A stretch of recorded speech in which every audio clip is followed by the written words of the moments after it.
to make sure you're uploaded before you hang up, okay? Gotcha. Welcome, ladies and gentlemen, back to another episode of The View from Here, Behind Enemy Lines. Today we have with us Mr. Steve Bonta, who is what's your title in the organization? I'm publisher of the New American Magazine. New American Magazine. Yep. You are also a representative of the John Birch Society, correct? That's correct. The New American Magazine is affiliated with the John Birch Society. Okay. I didn't know that. Okay. All right. Anyway, we are here to interview him. First, I'd like to ask you all to, after you watch the show, to please rate and review the show and share it with everyone you know. Anyway, Mr. Bonta, take it away. Explain what you do. Well, I do a little bit of this, a little bit of that, as they say. As publisher, I'm kind of the buck stops here as far as the the quality of the magazine is concerned, and I've been a contributor for many years and an editor, and so publisher kind of includes all of that. I still actively write articles for the magazine, but I also am responsible for overseeing the editing and the layout and helping recruit new writers is something that I've been particularly involved in lately. That's kind of what I do. The magazine itself is we like to call it the red pill publication of record, the New American. And we used to be bi-weekly, but we are now once a month, a monthly magazine, print magazine, or you can get it online at thenewamerican.com. Plus we have a website, a lot of stuff that's not behind a paywall, where we also cover, keep up to date the news. But the magazine is primarily more in-depth analysis of things that are happening that we regard as important. Some of our particular stocks in trade have been following the activities of the United Nations and the globalist insiders, as we like to call them, in general, in addition to holding our domestic leaders accountable for their oaths to the U.S. Constitution. And also, we're very concerned at the assault on morals and general civilization. So we cover all of these things, and the kind of the informal motto of the magazine is that freedom shall not perish, and so that of course encapsulates a lot of things. Spiritual freedom, economic freedom, political freedom, and so forth. You also have a degree in literature as well as linguistics, and you also have a PhD from Cornell. Is that correct? I do, yes. I actually have a PhD in linguistics from Cornell and a master's from Brigham Young University in the same subject. Yeah, so once upon a time, I probably got entirely too much education, formal education, but I enjoyed that. I've spent a lot of time in other countries. Right. And I've actually lived overseas and learned a number of foreign languages, including non-Western languages. I've lived in India, lived in Sri Lanka, most recently in China for 4 years. And so in addition to living in Western countries like Argentina and Spain in particular. So, yeah. So, like you say, it seems like you are overeducated, but it still didn't make you a leftist like most overeducated people in the U.S. are. Well, it's funny, I mean, I was born into a pretty leftist environment and raised to be a liberal. I remember as a boy writing at the behest of my parents, writing a letter to President Jimmy Carter and telling him how much I admired him for everything he did, and actually getting a response from him. I don't recall if it was, I think it may have been an auto pen type response, but still all in all. And that was something I prized for a number of years. But starting in the 80s, when I came to majority during the Reagan years, I started just this vague unease settled in. It didn't seem to me that Reagan was as bad as he was made out to be, so it was a long process. But actually, it really accelerated once I got into graduate school at Brigham Young University, and then at Cornell. When I was at Cornell, I actually wrote for the conservative student newspaper and all of that while I was there. So the being in that, for me at least, being in that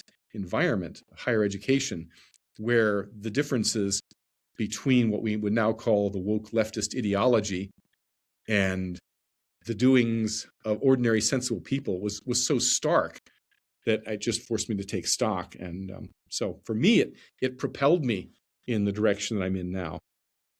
Have you used your ability in linguistics? Mike, you had something you wanted to ask before? Have you used your ability in linguistics to actually interpret ancient texts and so forth like that? I've done some of that, yeah, but not. I'm not a scholar of Hebrew. If that's where you're going at this. I don't know a lot of. I actually am better. I'm an Orientalist, and I primarily worked with ancient languages in South Asia. Let's see if you know this one. Salve magistre. Oh yes, yes. Hello, teacher. But, no, I mean I had a number of years. First time I got a chance to use it. Yeah, thank you. What was it? What was it you asked? I didn't catch it. That's Latin. I went to Latin class, and so the teacher would say "Salve magistre," and they would, or "Salve." Now I got it all screwed up because I got yours right. But anyway, hello students, hello teacher in Latin. Salve. I forget it now. I'm a little excited about that. So anyway, so you've written this book about the inside of the United Nations, and it looked. That was a long time ago. It's it was designed to be a primer and to focus more on the principles. Mm-hmm. But even with that, it was published more than 20 years ago. So it's probably, if I were to rewrite it today, and I might at some point rewrite it, it would probably have a lot more to say about certain modern conceits, particularly the climate, the radical climate agenda, which is really kind of the tail wagging the rest of the globalist dog at this point. It's become the most spectacularly successful enterprise of the globalists. I mean, they've made more progress, if you can call it that, towards world government under the aegis of climate change, this false agenda of climate change, anything else. And that's the reason that nearly every year we at the New American do send a team to the COP conference. We had people in Brazil last month in Belém at the COP 30. And the year before that, we had a team in Azerbaijan, usually the same person, my colleague Alex Newman. And so, because when my colleague Bill Jasper went to the very first such conference in Rio de Janeiro more than 30 years ago in the early 90s, and it was largely either ignored or ridiculed by the establishment conservative press. They thought it was a joke, and we weren't laughing. It was sort of, there were aspects of it that were sort of ludicrous, but we knew that the people that organized that conference, most of whom are no longer with us, were in deadly earnest. And we've watched in the ensuing 3 decades how that has what was once regarded as this fringe lunatic movement has become the global mainstream. They've successfully just jerked the Overton window to the left as far as the climate and environmentalism is concerned. And it's really, they're using it as an excuse to just run roughshod over national sovereignty in the name of... It's become the religion of the left. Yeah, controlling carbon footprints and, zero carbon emissions and, getting rid of fossil fuels and all the rest of this stuff that obviously these ideas aren't new, but the idea 30 or 40 years ago that anyone would ever take them this seriously was just risible. And now no one's laughing. So, it's good. It's refreshing that the current administration has pulled back from that. But Trump won't be president forever. And frankly, even President Trump, you never know what he's going to do from one day to the next. So at the moment, he seems to be okay, but who knows? And whoever, next time we get a Democrat in office or even a so-called moderate Republican, we're going to be right back in the Paris Accord and all that. So, yeah, so we cover a lot of that in the magazine. By the way, we're going to be putting a link to the magazine. Mike will be putting a link under this interview on our website. Absolutely. I'll send you a link to the website after it's published. Reviewing some of the information. Yes, I'm hearing that. Yes, wonderful. I can't hear Mike sometimes. You can't hear me? Yeah, I noticed the two of you are talking over each other occasionally. So. Oh. I hear you both fine. Let me give myself. No, he can hear you, Mike. For some reason, I'm not getting all your audio. Well, how good for you, huh? Well, anyway, I can still ask you a question regardless of whether Roy can hear me. The UN Watch his lips, Roy. When his lips are moving, he's talking. Yeah. So anyway, the thing is that for our listeners, can you give us the fine points of why the UN is no longer a place for the United States to belong to? Okay, well, first of all, I'd make a slight change to what you just said. The UN has never been a place that we should belong to because, and even a lot of people who are otherwise very sound, for example, Argentine President Javier Milei, of whom I'm a pretty big fan, has gone on record as saying, oh, well, the United Nations has strayed from its original purpose. And this is kind of the narrative that one hears. But its purpose has always been to be a template for an eventual world government. That's why it was set up. And its predecessor, the League of Nations, similarly was conceived with the idea that, that obviously right now, politically, meaning back then, politically, it wasn't feasible to actually create a parliament of man or whatever you want to call it. But if we have the organizational structures in place, then eventually, when the politics allow, then perhaps we will be able to do that.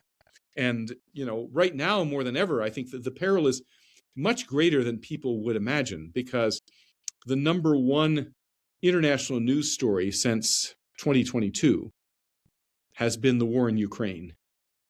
Since February 24th, 2022, actually before that, when the Russian forces first started building up, and it was very clear, at least to some of us, what was going to happen.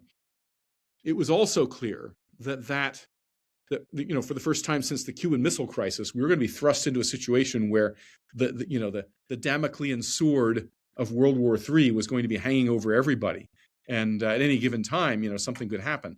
And almost 4 years on, nothing has changed. And so why do I mention this? Aside from the fact that war is a horrible thing, and lots of people, and obviously if World War III were to occur, it could well bring down Western civilization or set it back several hundred years or something like that, right? I mean, there's no question that it would result in untold death and misery. But a lot of people don't stop to think about, what would happen afterwards. And unless you're of the camp that believes World War III would just wipe humanity off the face of the earth, which I don't believe, you have to consider, okay, politically, what's going to happen? World War I created the conditions such that for the first time, a permanent international organization, quasi-government, was created, the League of Nations. Now, the United States was not drawn in at that time. But a generation later, after World War II, an even more horrific event, well, we ended up with the United Nations. And so extrapolating what might happen with World War III, it's very, from my mind, a very simple question. I mean, I remember watching live on television as the planes were flying into the buildings on 9/11, and in the hours after, as the towers collapsed, and seeing various eminence grises of globalist foreign policy, like Henry Kissinger, being interviewed on CNN and saying, "Well, this goes to show why we need to have an integrated approach to to this and that." And in other words, they were just instinctively saying, "This is why we need more international governance," i.e., world government. Imagine what World War III would occasion. So this is the thing that I think about, and very few. I've written articles about this, but very few people have thought about it from that. What would happen if there were, a nuclear exchange between Russia or China, for that matter, and the United States, and a couple of American cities got hit with nukes and massive mortality and all the rest of this. Less Democrats. What's that? Well, I mean, it could certainly change the political demographics, but I guarantee you, the elites aren't going to be there if and when the nukes hit. But they're going to come out of their bunkers afterwards, and they're going to say, "Now are you ready for our recommendation? Do you want this to happen again? Or are you ready for what we have to offer?" And kind of like what they did after World War II, only on a greater scale. So this is the thing. I mean, when people think about World War III, they only think, well, how are we going to fight off, the Chinese hordes, or how are we going to defend ourselves against incoming Russian nukes, or this type of thing. They think in terms of battlefield scenarios. They don't think about how such a war would so devastate and traumatize the nation that it would probably create conditions in its wake where Americans might be ready to finally just definitively surrender their independence to some kind of global organization or international authority. Japan is presently increasing Somehow, its military I think strength. One of you speak. No, yeah, Mike, I don't hear you speaking till I start speaking. Then the voice comes through. What were you saying? Go ahead. I don't think he can hear me either. I was saying that because I can hear you, Roy. I was saying that Japan is starting to build up its military presence significantly. They've almost doubled the amount of expenditure for weapons and such. So and they've been compared to Israel in regards to the efficiency of expense for strength, that they're really very, very careful about how they build up their infrastructure. So your idea about World War III, the Japanese seem to be gearing up for a problem.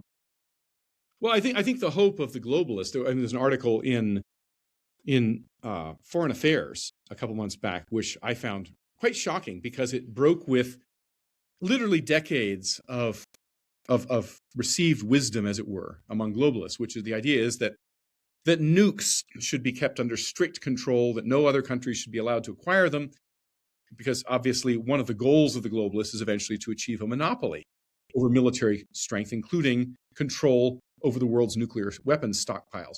That, of course, would transform them into an unopposable force. But this article said we need to encourage Japan to develop nukes of their own. The idea was that, at this point, China is going to be too big a beast for us to be able to contain single-handedly. We're going to need help from the Japanese. So now the globalists seem to be recalibrating and saying, okay, how are we, Japan is a reliable member of the globalist axis. I mean, the Trilateral Commission refers, Japan as one of those three aspects. So Japan is quote unquote a model global citizen. And so now I think the thinking is, okay, we're going to vouchsafe permission to them as well, and they're going to be kind of the regional hegemon, keeping China down until China finally comes to heel. The problem, the issue with these New World Orderites is that at this point there are still these distinct nexuses of globalist power, and they're at odds with each other. So, for example, Xi Jinping in China, he's a globalist, but he wants to see China and socialism leading with Chinese characteristics as the center of globalism. He doesn't want to be dominated by Westerners. Okay. Similarly for Putin, a major misprision that a lot of people have, people like Tucker Carlson and so forth, that think that Putin is, if not benign, at least shouldn't be our enemy because he's really kind of an old-fashioned guy who defends national sovereignty and Christian civilization. That's not true either. He's very much a globalist, but he doesn't want Russia getting short shrift. He believes, there should be a global order, but that Russia should basically be in charge of all of the area, that the Soviet Union once controlled, plus most of Europe, and all that type of thing. And this is part and parcel of, and even dominate us, possibly, but certainly be an equal footing. So these people are all globalists, and I'm not necessarily I'm not a Trump fanboy, but I will say this: I think he is sincere in his opposition to globalism. There are some people in his administration probably who are less that way, but however imperfect he is, and he's got plenty of issues, but he does seem to be sincere in that regard. But Putin is he's not really, he's a globalist too, and so people don't realize that there's this globalist, there's these competing strains of globalism, all with the same ultimate goal, which is to achieve some species of world order. It's just that some of them don't like the idea of world order being run primarily by white Westerners. Okay.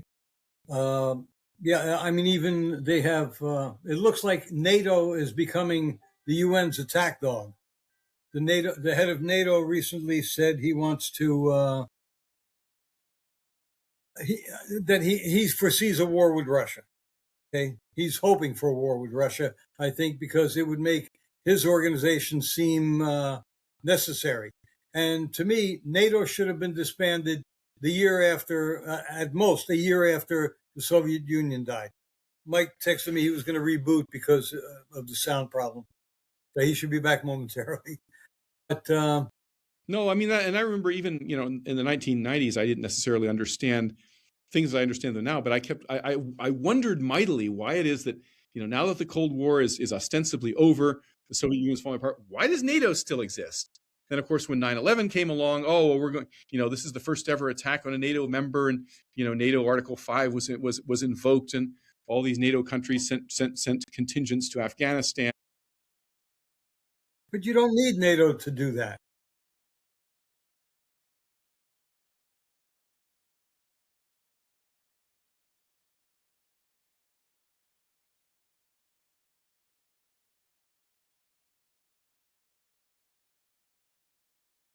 And the perception.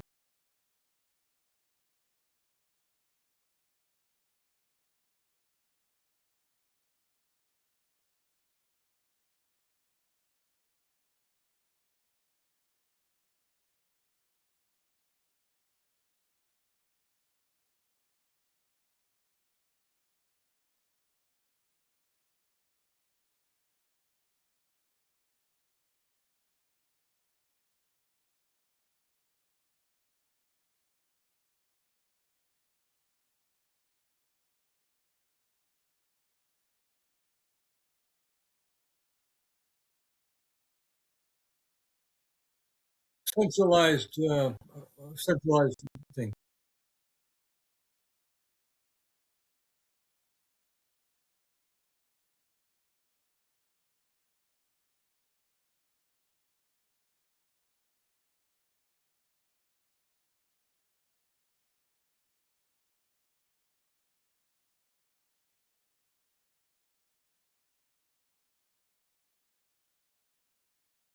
Which would be maybe the UN, perhaps?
So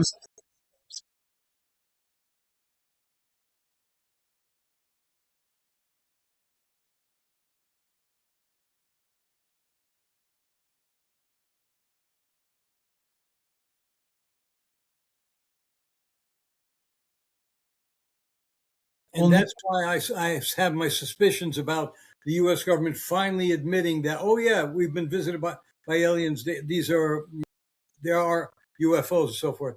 I think they're setting the stage for, oh wait, we have to unite. Humanity has to unite to fight this enemy, even if we don't see him yet. Yes. Yeah.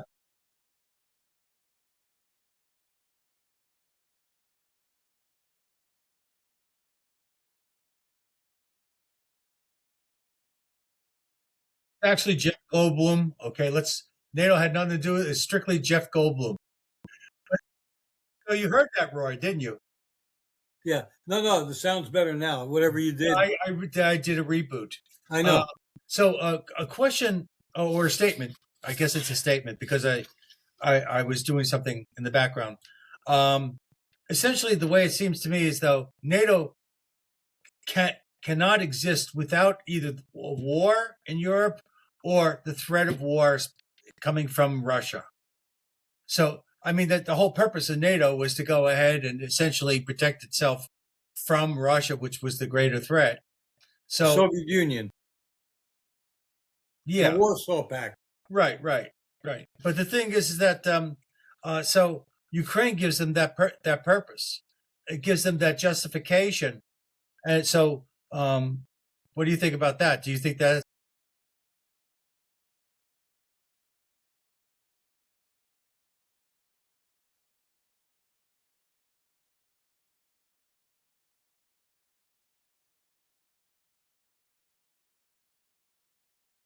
They didn't want to be on the outside.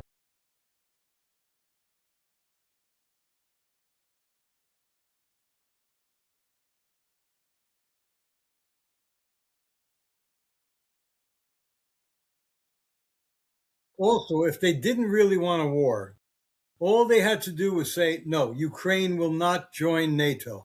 No matter, they want to, but they're not going to. I mean, that was the agreement back in the 90s when Clinton got Ukraine to get rid of its nuclear arsenal, was that we would protect you. But they were not supposed to be a part of NATO. And if I were in charge of Russia, even if I were better, I'd be a better ruler than Putin. I wouldn't be a dictator like him. However, I still wouldn't want NATO on my doorstep. I want that buffer. Ukraine is a buffer. I won't take Ukraine. You won't take Ukraine. And I need access to the Black Sea because that's where my ships, are. So I can't have anybody blocking that out. So I could understand Putin taking what was it, the Crimean Peninsula to keep access when Obama was in office. He didn't do anything when Trump was in office, not only because everybody feared what Trump would do, he's a cowboy, but also because there was no need to. Trump was not moving to make Ukraine part of NATO. As soon as Biden got in, then all of a sudden there was talk about making Ukraine part of NATO, and that drove Putin, gave Putin an excuse to invade again. So they're pushing for war. All they had to do to stop this war in the beginning was say, no, Ukraine will never be a member of NATO, period. No NATO troops will be in Ukraine unless they're attacked. That's it. That was the understanding.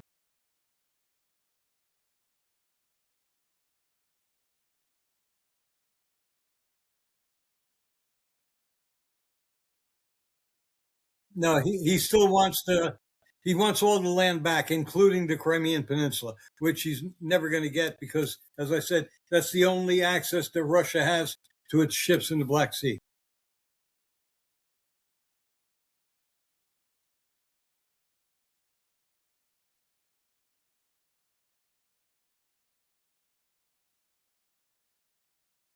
Oh, yeah, that was a city founded by the Vikings, actually.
Yeah, it'll be like pre-World War II Czechoslovakia. Peace in our time.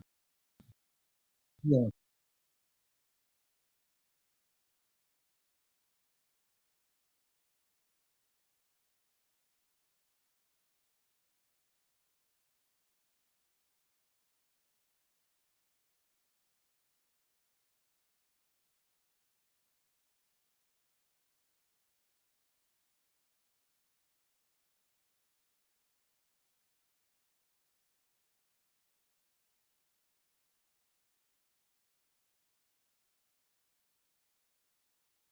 I don't know if he's so much unhinged as he is. What's the word? He thinks so much more of himself as a historical figure, as a future world leader or something. For the sake of legacy, huh? Yeah.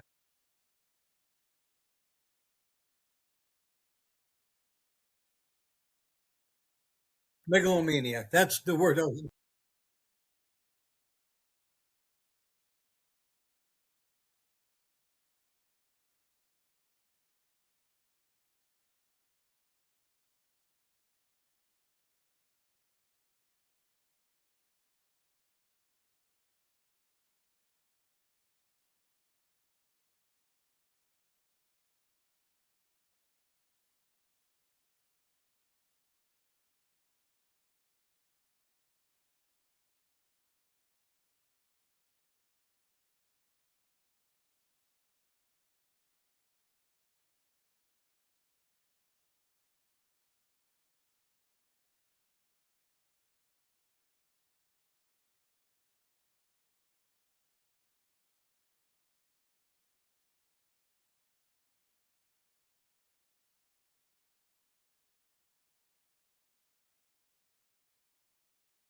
A lot of them.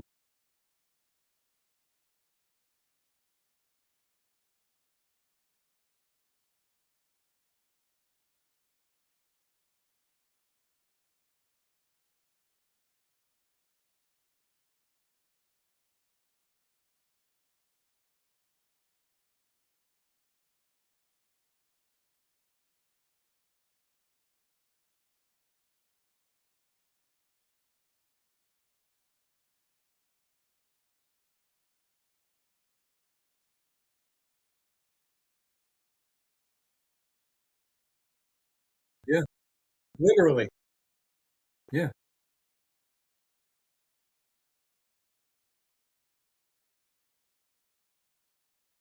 Right. Right. Yeah. I No, want to she is just like Kim Jong Un with money.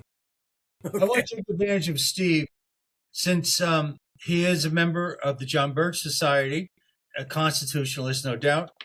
The thing is that an event took place yesterday, and I would just love to know what he thinks about it. Here it is. Which one? There were two. I'm in Australia. Okay, they shut down social networking for under 16-year-old children.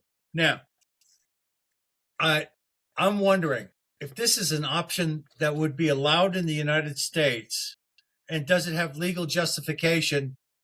And are the people that are going to basically argue against free speech, saying this kid, even though he's 13 years old, he has the right to go ahead and communicate? That would be my, presumption that they would argue that. I'm just wondering, does the Constitution where is the Constitution in regards to that subject?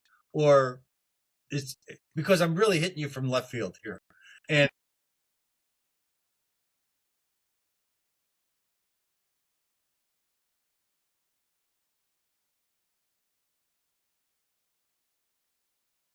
okay.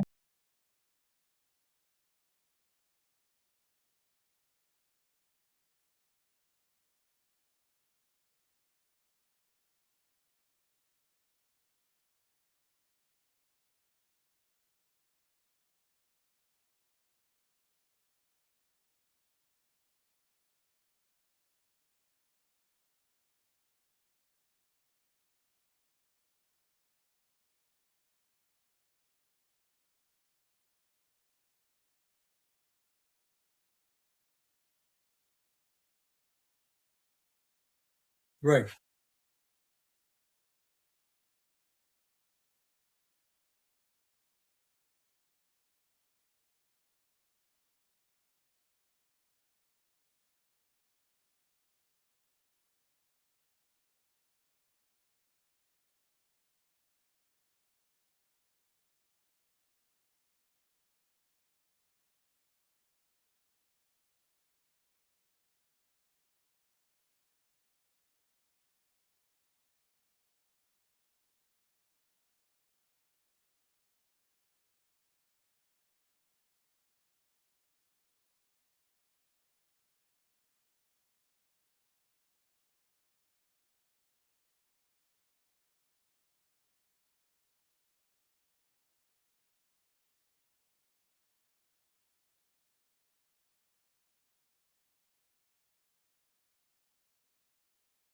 Yes, but that's open to abuse because look what happened under the under Biden with the COVID shutdown. Right.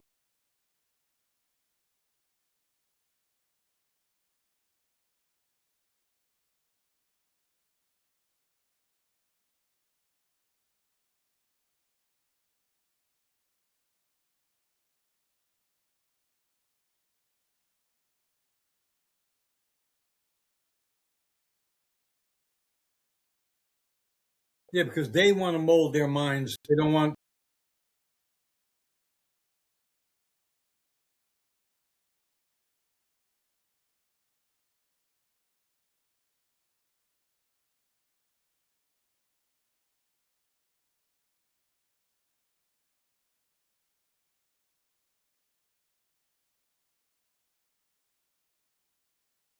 Yeah, it was part of Coca-Cola. It was an ingredient.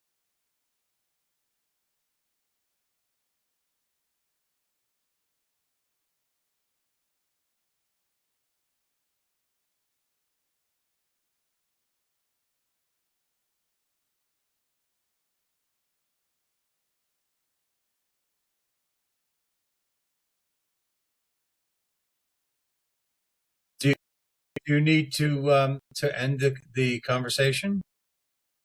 Okay. You want to get a glass of water?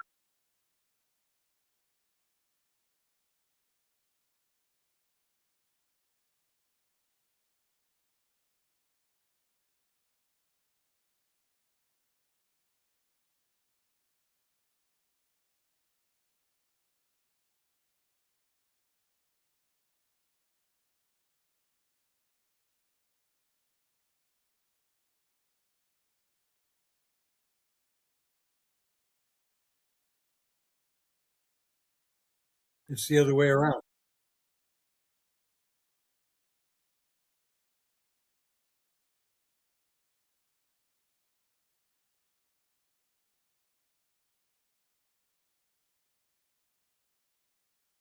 What makes this a little bit more complicated, though, is there are some school districts now that will not allow students to access their phone while the class is going on.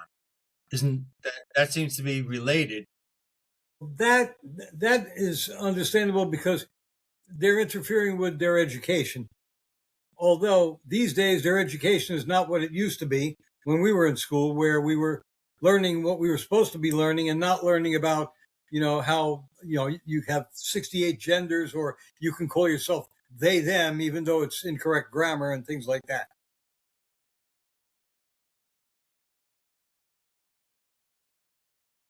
Yes.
Yeah, no, there's a lot of overstepping of constitutional boundaries that goes on, and it's getting worse and worse by the day. Yeah, this is why when Trump ran and beat Hillary, it was a shock to the system that was in place because they were going along on their path, and all of a sudden, after Trump took over from Obama, they were they gave it back to Biden for a while, but they were afraid that Trump might come back, so they tried to accelerate their globalist agenda. You can see what they did during those 4 years during the shutdown. They tried to eliminate the shutdown. I'm convinced had the purpose of destroying the middle class in America, and it nearly succeeded. Although now I hear that the middle class is making a comeback because while Amazon is destroying malls destroyed downtowns in cities across the country, local shopping. Then Amazon has been destroying the malls, and people are now shopping locally also because downtowns are making a resurgence. Local stores are making a resurgence because the malls are starting to close. They're not as filled as they used to be. So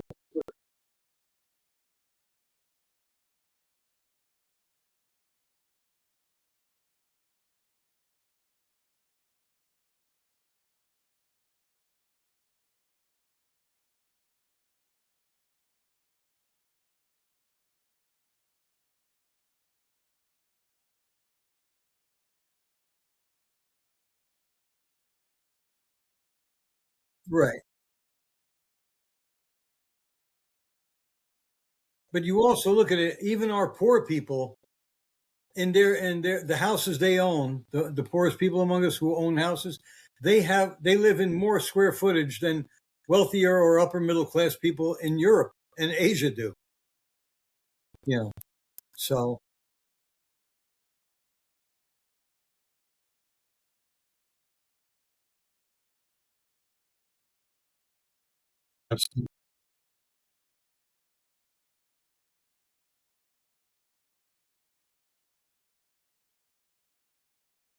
yeah,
Yeah, well, it seems to me, based upon what I've been looking at recently, the first step is to pull out of the UN and basically diffuse some of their strength by separating from them and reestablishing our sovereignty. Because that's a big concern, is that they are imposing they want to impose their will on various governments as a unigovernment, and the United States is a linchpin in their strength. That's a weird way of saying it, but anyway, it's critical to their strength, and that seems like the first step. Oh, it might also, on another level, I would say there is a resurgence of spiritual growth in this country. Yeah, so we have to start from our feet up, and each individual has to take command of themselves, and as a community, we'll be that much stronger.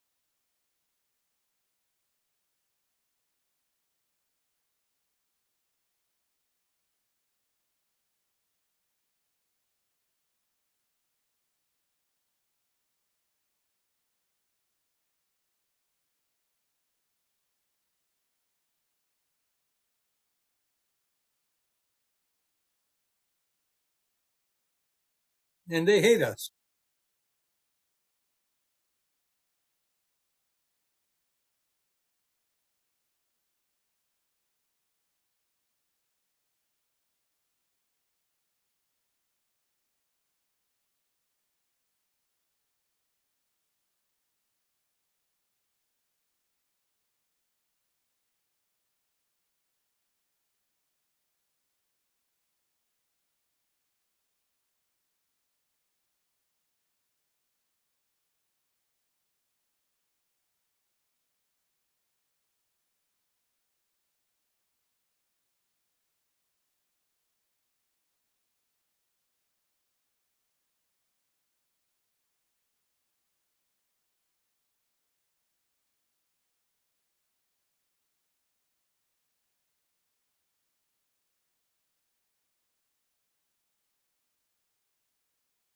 Propaganda.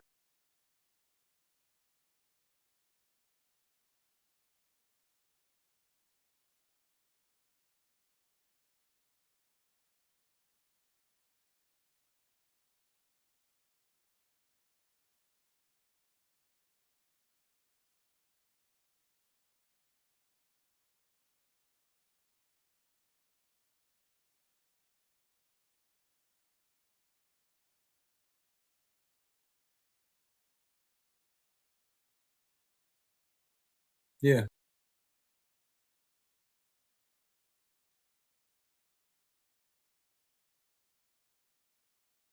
And they have a love of masks. I see Chinese people here, they're still wearing masks.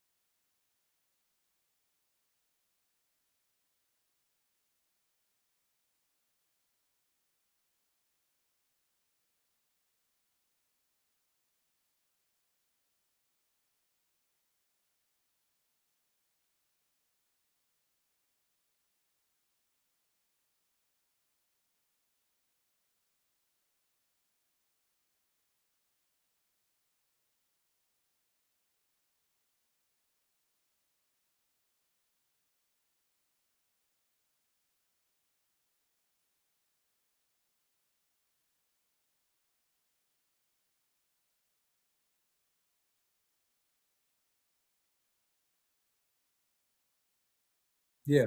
Complete obedience.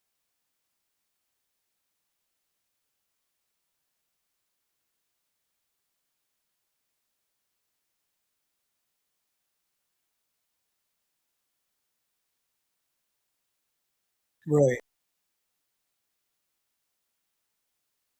People are falling for it over here because the left here falls for it. Uh, Speaking of propaganda and changing people's minds, did you hear that they made a new animal farm, or they're making a new animal farm?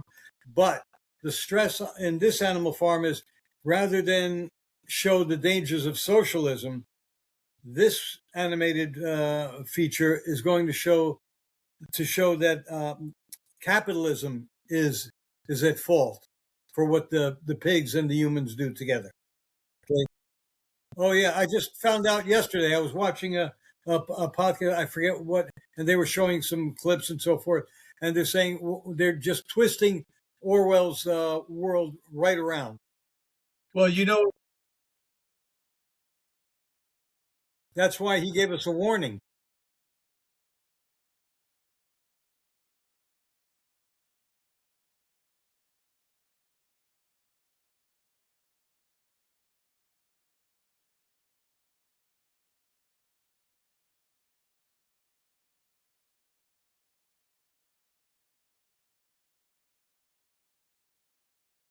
I don't know if it was the evil of capitalism more, or if it was like a French Revolution type thing.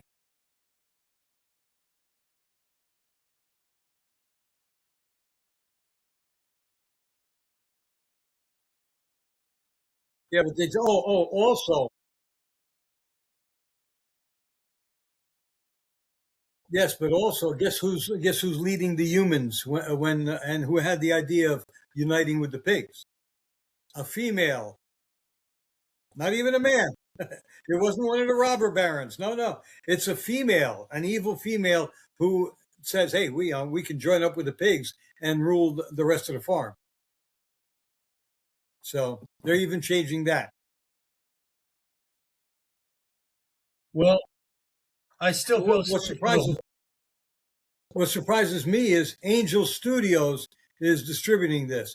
Angel Studios were the ones who were responsible for The Chosen, which was an excellent series, but it looks like they're leaning, they're not just leaning, they're like falling over to the left. Well, here's the thing. Uh, there may be some remnants of capitalism versus socialism versus whatever. To me, I don't see it as a political thing. The animal farm, and maybe I'm obtuse, but the fact of the matter is, I see it as betrayal.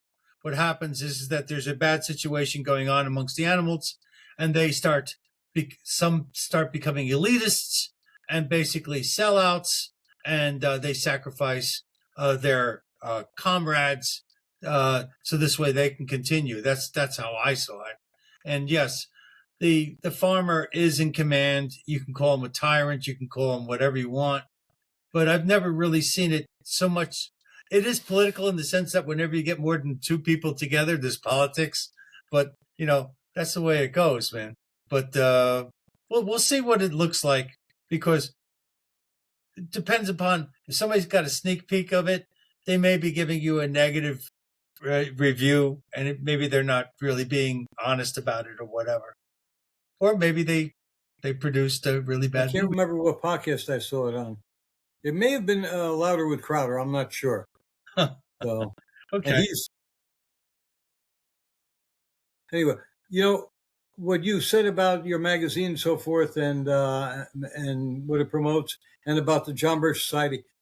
This is why. I mean, it's clear to me now why 40 years ago people used to say, and the media used to pick up on it, saying that the John Birch Society was unconstitutional. It was left. It was racist. It was against American ideals and so forth.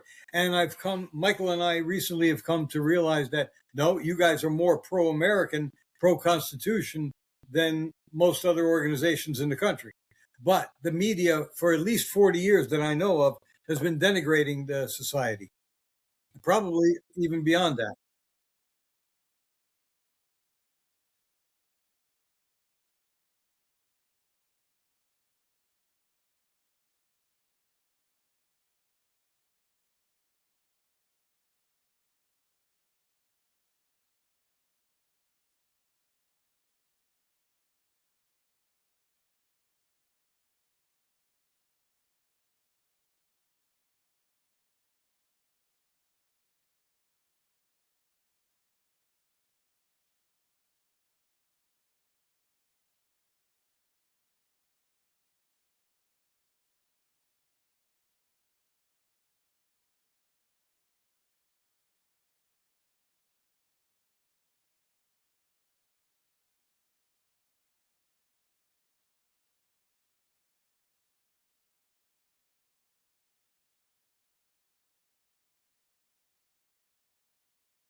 and to your purpose.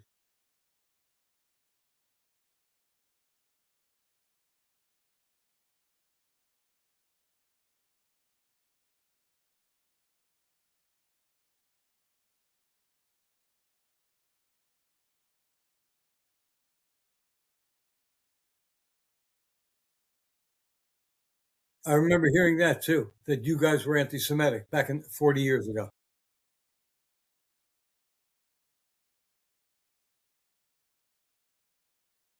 Oh,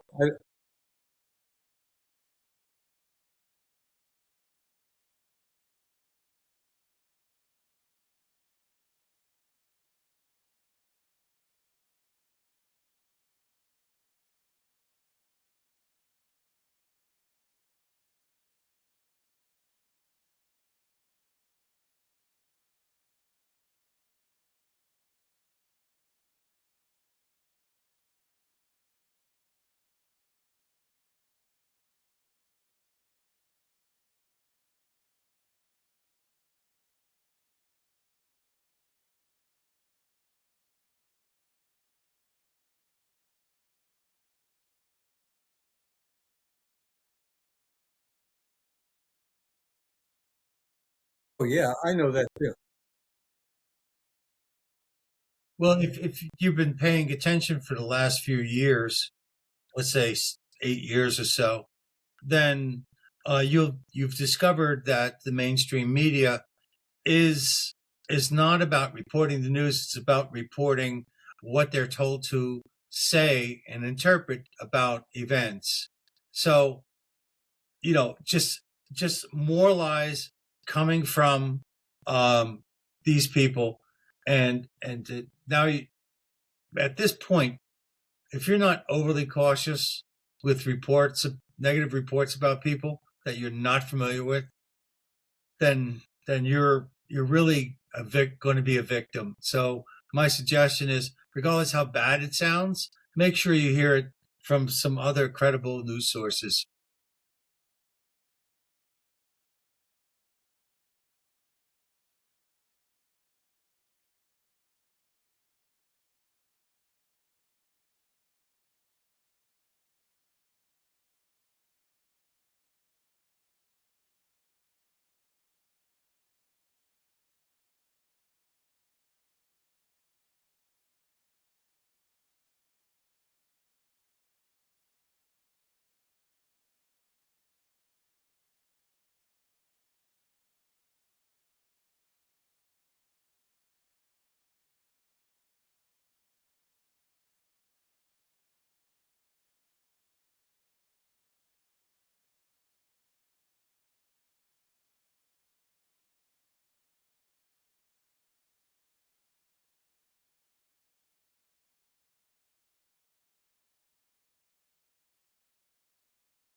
God, yeah.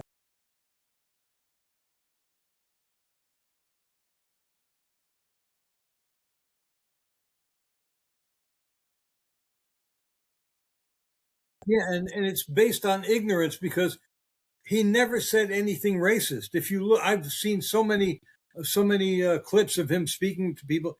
He never said anything racist, never. But that's the main thing he's accused of, being a racist.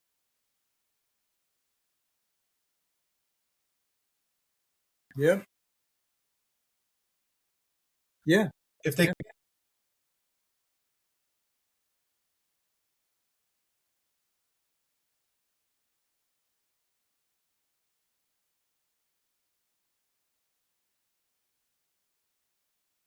Well, Larry Elder is a white supremacist.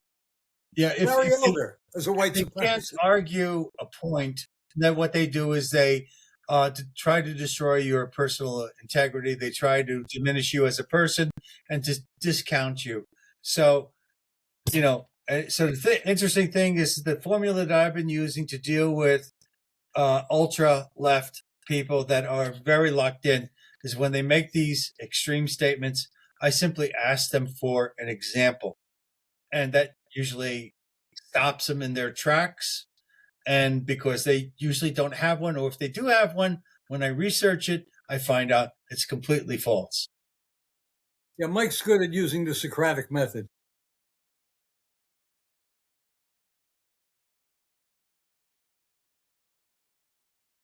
Yeah, that works too.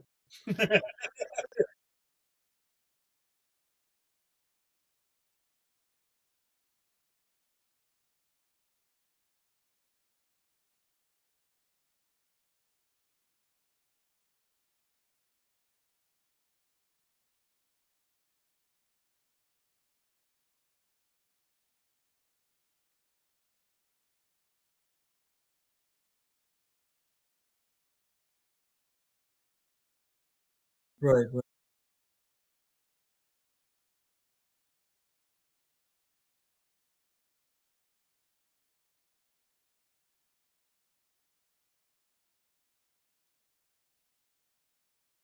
Yeah, Syrian.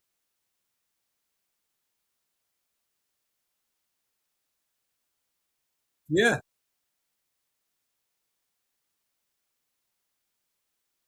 Unfortunately, he didn't know how to use a bolt action. He tried. It looked like he was trying to shoot the guy twice, but he didn't know how to put the bullet in the chamber for 25 years.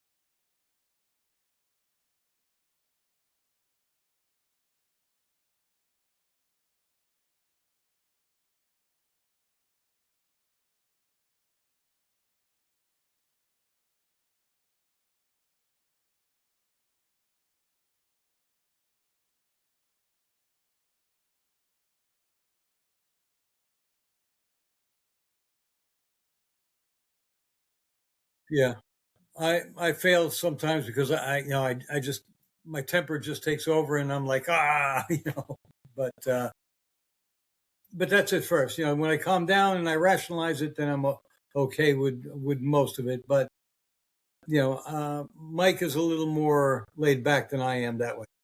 Well, actually, I blew it about a month ago. I actually lost my temper, and um, it was a childish response. And I went back to the store, and I went up and I apologized to the store owner for creating that atmosphere. And then he surprisingly said to me, he said, yeah, she does that to all the people. Yeah, because I was just being, I had forgotten I was wearing my MAGA hat.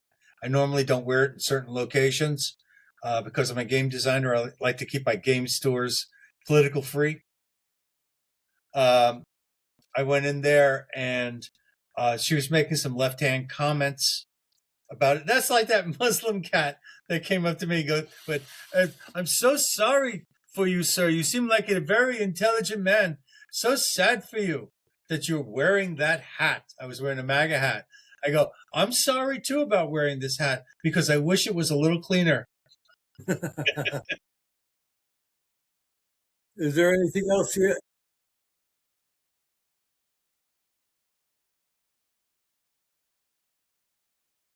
Same here.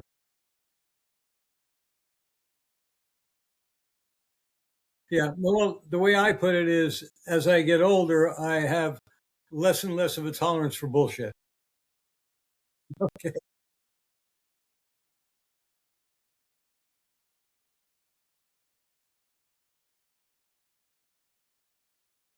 Yes. I can,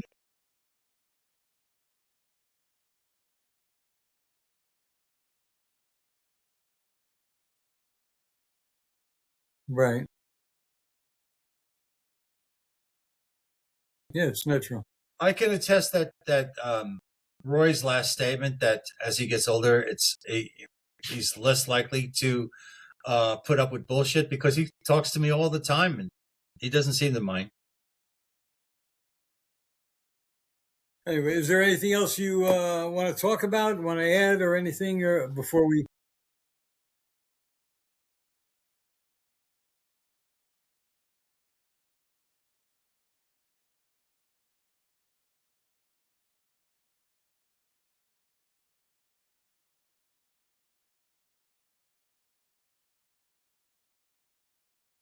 Okay, cool.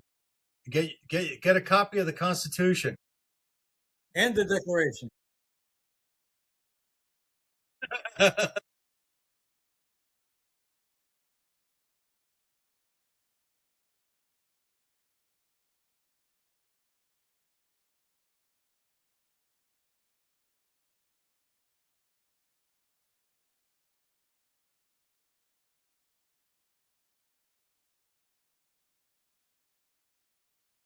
Christmas is coming, so you could give this as a gift. Well, anyway, Steve, thank you very much for coming on the show. It was enlightening, and it was a pleasure talking to you. And anytime you want to come back, just let us know, and we'll accommodate you. You know, if you have anything else that you want to promote or talk about in the future, please contact me, and we'll get you in here. Okay. All right. Thank you. Anybody, everybody else out there, I hope you enjoyed this conversation here in The View from Here, from Behind Enemy Lines. And remember, please rate, like, and share the program. We'll see you again next time. Adios, guys.